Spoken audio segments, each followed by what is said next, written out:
Hey guys, welcome back to Floating Hands on the Internet. Today I'm going to be doing a reading on Travis Kelce and Taylor Swift. This is for alleged and entertainment purposes only. Everything I'm about to say is probably hogwash. Just, floating hands on the internet, playing with cards.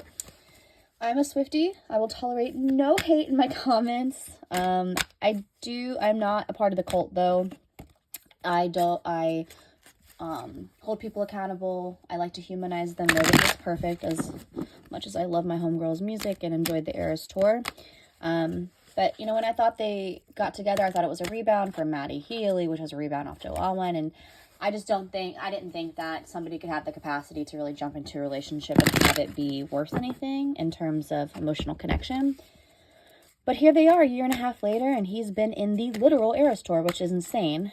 So we're just going to jump in and look at the past, the present, and the future of their relationship from Taylor's perspective.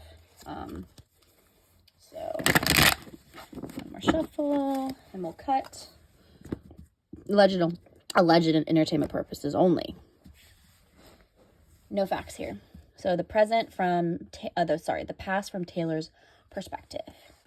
The devil. Okay, here we go.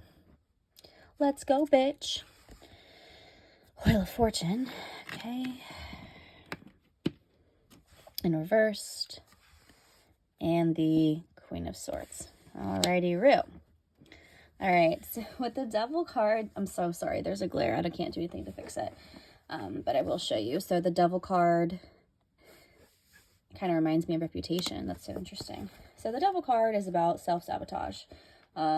This doesn't really surprise me because, like I said, in my opinion, you don't go from who you thought was the love of your life, Joe Alwyn, to Maddie Healy, who I have very little opinion on. I don't understand what the attraction there was, but I digress. And to go to Travis Kelce, to a very publicized relationship out of being the public for so long.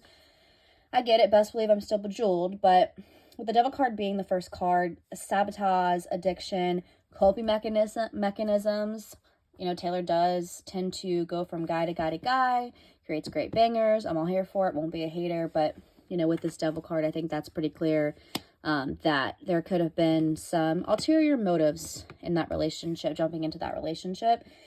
Of course, it is connected to the Lover's card, and the Devil is about, self-destructive behavior. With the Wheel of Fortune and the reversed next to it, the Wheel of Fortune, are about a completion of a cycle, delays and setbacks, and so connected to self-sabotaging. That makes sense. It's asking you to control your feeling, what you can focus on when you don't have control. That makes sense. She went through a breakup. With the 10 being in the reversed, you're not letting a cycle complete, and you're really uncomfortable with all of the change that's around you.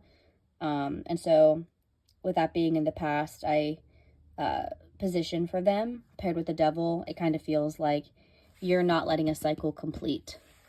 No, you're not healing your heart, I would say, from, a very hard break, from what I'm sure was a very hard breakup.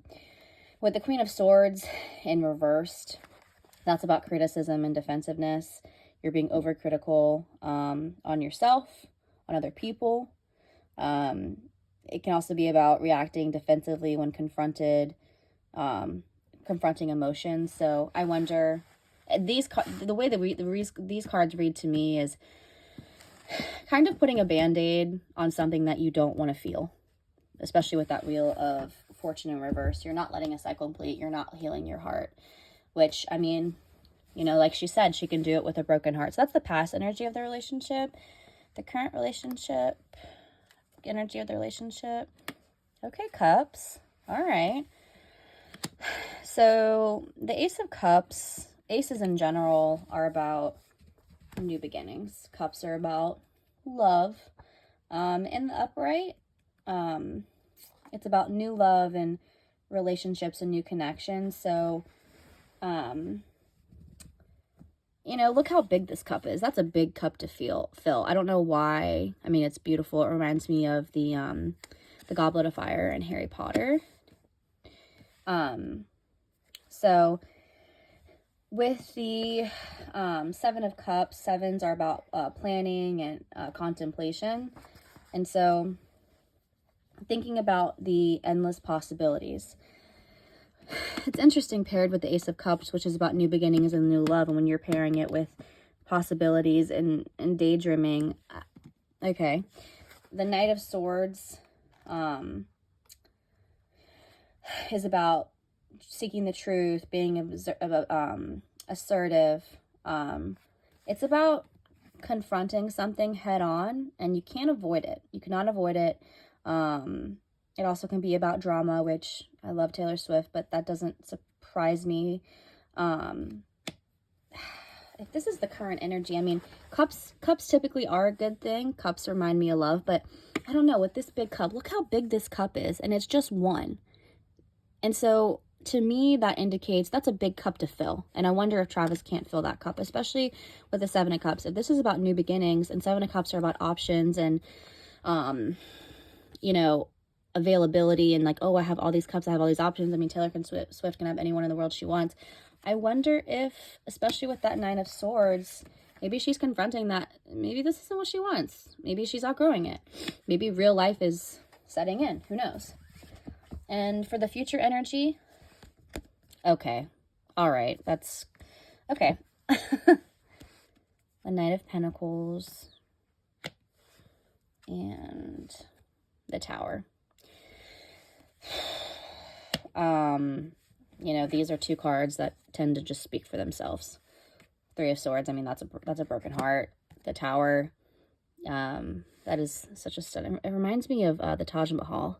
That's so beautiful. Even though it's so beautiful, the Tower is about, well, the Tower is about things falling apart, and things sometimes have to fall apart to push you where you need to be. With that's another Knight. With the Knight of Pentacles, this is about long-term abundance, steady growth, putting in the solid daily effort, setting realistic expectations not to burn out. And, you know, I'm learning imagery, and so I'm just looking at this card, and look at this woman. And she has this beautiful hair. She's a little bit older. Kind of reminds me of Taylor Swift is getting older. Even though she's stunning, she's still getting older, and she's completely guarded. And so, you know, looking at these cards, I mean, you know, the past where she was to me, this is like self-sabotaging, putting a band-aid on it. I mean, I'm sure that she does, and maybe still did and does enjoy Travis Kelce's company. But I feel like you can't fully give your heart to someone when it was broken. And then you have this, I mean, like I said, the Ace of Cups about new beginning, like thinking about, you know, Taylor Swift, I think, has a lot of needs, and that's a big cup to fill. And then paired with the Seven of Cups, I have all these options available to me, new beginnings, new love. And then, you know, the Knight of Swords mixed, and then with the future, it's like, come on, like these cards speak for themselves. I don't know. Again, like this deck kind of just reminds me of like all this gold and like this armor. It just reminds me of like having a guarded heart. So again, this is for alleged and entertainment purposes only. Let me just pull one card from the back deck to kind of give us one more indication. The Nine of Swords in reversed. Yeah. You know, it's... nines are about cycles completing and nearing completion. And, you know, the Nine of Swords is about hopelessness and despair. But it also points to cycles ending. So all these feelings, I feel like Taylor Swift doesn't feel her feelings. And I think this is going to force her to do so whenever her and Travis Kelce, if they break up, like I said, for alleged and entertainment purposes only. But it's really asking you to be gentle with yourself and to feel your feelings, even though you feel a lot of despair right now. So again, alleged and entertainment purposes only. I wish Taylor nothing but love and happiness. And I'm just going to give her one of these because I love you and I enjoyed the Eras Tour so much. Again, alleged entertainment purposes only. Have a happy new year. See y'all next time.